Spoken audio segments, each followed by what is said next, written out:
Hello, this is Dr. Dennis Bielfeldt of the Christ School of Theology of the Institute of Lutheran Theology. We have a short lecture here on the medieval interpretation of Aristotle. Of course, it could be a very long lecture on the medieval interpretation of Aristotle, and it could be a course on the medieval interpretation of Aristotle, and of course, it could be a life's research project on the medieval interpretation of Aristotle. I'm taking some of these points out of C.H. Lohr's discussion in the Cambridge History of later medieval philosophy. And if you want to know where to go to learn a lot about the late medieval tradition, go to that excellent resource that we have. Cambridge History of Later Medieval Philosophy. Okay, prior to the rediscovery of Aristotle in the West, a certain, we might say, clerical attitude towards science reigned. And this basically was that individuals were not the fonts of creative expression and creative insight, but merely the vehicle by which and through which God transmits wisdom. And this was true in all of science. Now, when you hear the word science, of course, you're going to think of a Wissenschaft. You're going to think of a discipline, because, of course, when we're talking about science here, we're talking about Aristotle, and Aristotle wrote on a great many things. So, of course, there is a science of logic and a science of grammar. There is a science of politics, if you will, and ethics. So, prior to the rediscovery of Aristotle, there was a general view of things, which was that, human beings were the drive to know the true, and that truth, of course, is tied up very deeply with God. And so as we have these individuals studying in the monastery or studying in the orders, they were doing something very divine. The act of learning was a divine act. And clearly, the transmission of this learning, the transmission of truth, was very, very much an activity connected with the divine, with God. It's a very different view than we have today, I think. But it's nice, it's important for us to see what we once thought was the case. Now, in the 12th century, and we're certainly thinking of a person here who we'll be talking about soon, that's Peter Abelard, a new type of teacher, a magister, develops. And this new type of magister no longer sees his role as a monastic role, right? The monk lives in a community with others.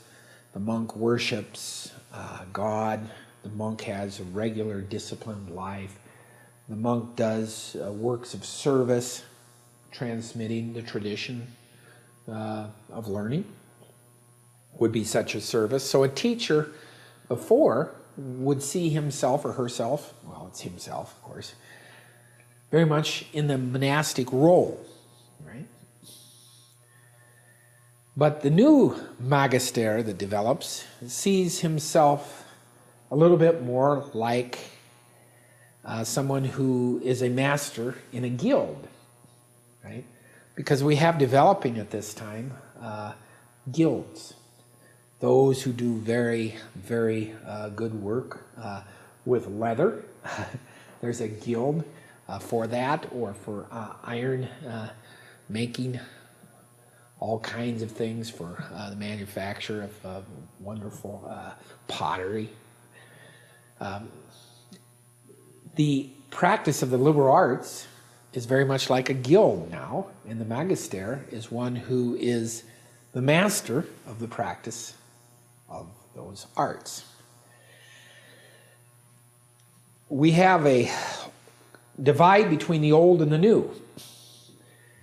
The younger generations search for truth in Aristotle showed a new urban conception of the teacher's role, right, over and against the monastic ideals previously held.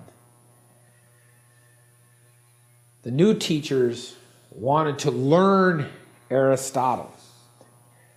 They wanted to appropriate Aristotle deeply, and they even wanted to fight with Aristotle, right?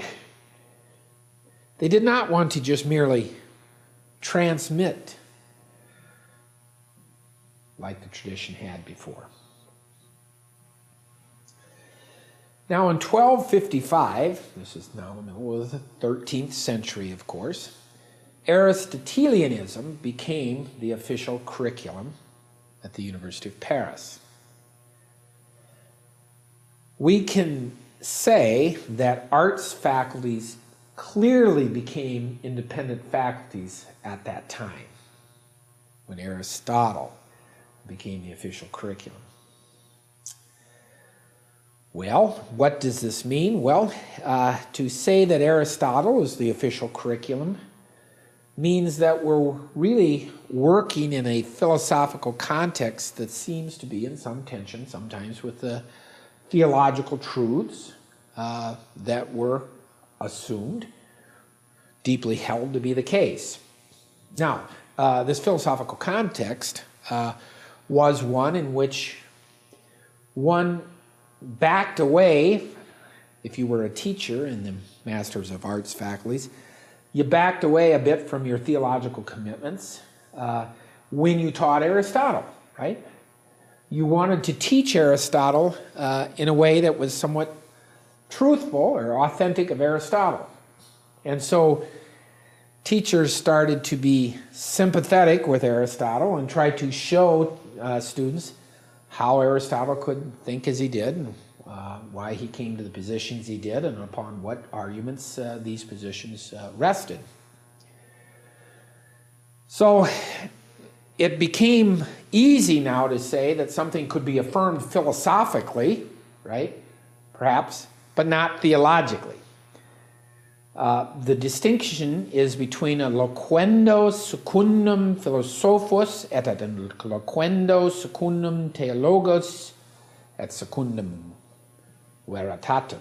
This means a speaking according to the rules and canons of philosophy over and against a speaking in accordance with the rules and canons of theology and according to truth. Now, there has been some discussion in the tradition of scholarship about so-called double truth. Could two things be true at the same time? Could you have a philosophical truth and maybe a theological truth, so it's true in philosophy but not true in theology or something like that? And there's really no teacher about which I know that would say that truth is relative to a discipline in that way. Theological truth would trump philosophical truth, but in the trumping of it, you would see very clearly what went wrong philosophically. You could say that it's true in philosophy. What you would mean by that is that if one did not know the theological articles of faith, the revelation, if one did not know better, right, one could see how one would hold this to be true by the natural light of reason. But I do not believe that people were asserting that it is true. It is a state of affairs that obtains in one and not the other, because of course that would be self-contradictory. Now, in biblical exegesis at the time, one practiced a type of concordia discordantium. That's Latin for a concordance, bringing together that which is discordant. One would try to reconcile the differences of the text in a way that would make the text coherent, right? Now, this way could have been practiced in philosophy as well, But it was rejected, of course, when Aristotle here. This way was not practiced as the Masters of Arts faculties developed. It was rejected in the philosophical commentaries. One wanted to see what Aristotle said over here and over there. One did not just cover up any kind of inconsistencies or incoherencies. One brought them forth, right? That was important. And of course, the name Siger of Brabant is an important name here when it comes to thinking about the recovery of Aristotle. A new attitude then with Aristotle, a new attitude towards reason arises. It's no longer just a question of truth, what is true, but what truths could be established by reason, right? Even if they might conflict with faith. Again, back to what I was saying about the double truth position. One could be justified, we would use the word now justified, on the basis of the canons of philosophy of holding a certain thing to be true. One is rationally justified in holding that to be the case. Of course, it may not happen to be the case because it conflicts with Christian doctrine. But obviously, this whole thing creates some tensions, right? I mean, you have Aristotle with the canons of rationality, the way he approaches problems and argues them, and you have the Christian faith. So one could, I suppose, when one sees Aristotle coming, here comes Aristotle, one could just say, I'm going to reject that entirely. I don't even want to look at that guy. I'm, just going to hold on to the Christian faith, and it's a fad, Aristotle's a fad. Well, one could have that attitude, or one could adopt the attitude of Bonaventure and the Augustinians and basically see Aristotle as ushering in the end times. This philosophy is so bad, the end of history must be at hand, So they indeed engaged Aristotle, but they saw him as making some critical errors that would be errors not unlike what would happen at the end of time with the Antichrist. Aquinas, however, Thomas Aquinas, sought a solution. We'll be talking about this later today.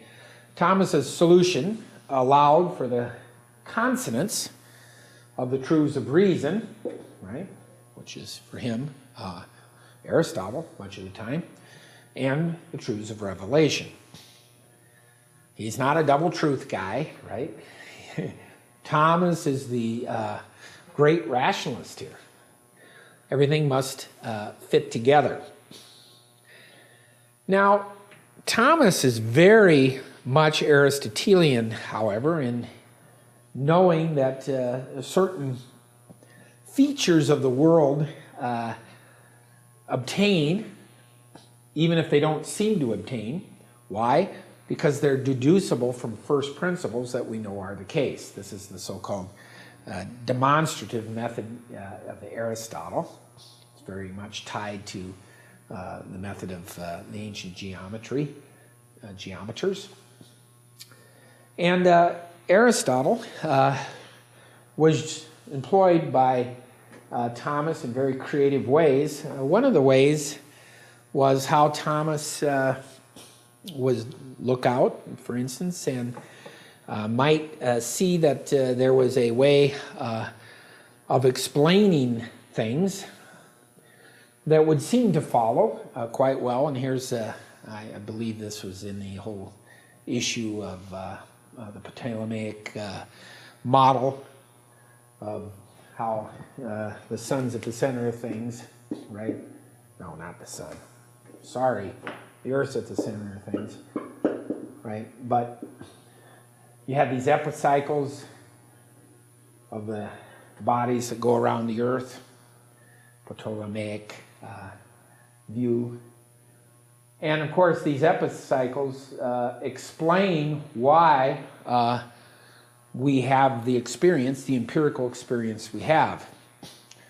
Thomas, of course, as I believe I'm right here, did not accept this, and he argued that we might save the phenomenon better, even though this, would explain things. He said, well, we might be able to explain things better by a different theory than this, right? We haven't found the right theory yet, but we could find it, and then if we found it, we could see that we could nicely derive the phenomenon out of a different theory. And of course, this way of looking at things was a way that was adopted in the Thomistic tradition, and it was even the view presupposed with the argument between Bellarmine and Galileo centuries later, right? And Copernicus, if you remember, Copernicus, of course, with his heliocentric hypothesis, we have the wonderful preface by Osiander, the Lutheran theologian, right?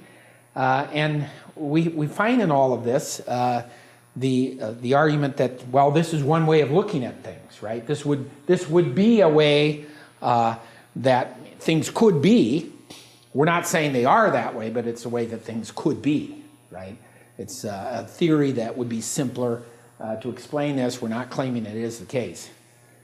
Well, that kind of way of thinking about things is not totally unlike how we think today, but that certainly the hypothetical nature of theoretical explanation was exploited here in order to not ever have to say something that seemed to be directly in conflict with a theological truth. Oh my. Well, that's all I want to say about Aristotle and the Christian doctrine at this point. I'll be talking about this in later lectures. This is just a little bit of a preface to that. And so we'll be back soon. This is Dr. Dennis Bielfeldt at the Institute of Lutheran Theology's Christ School of Theology. Thank you very much.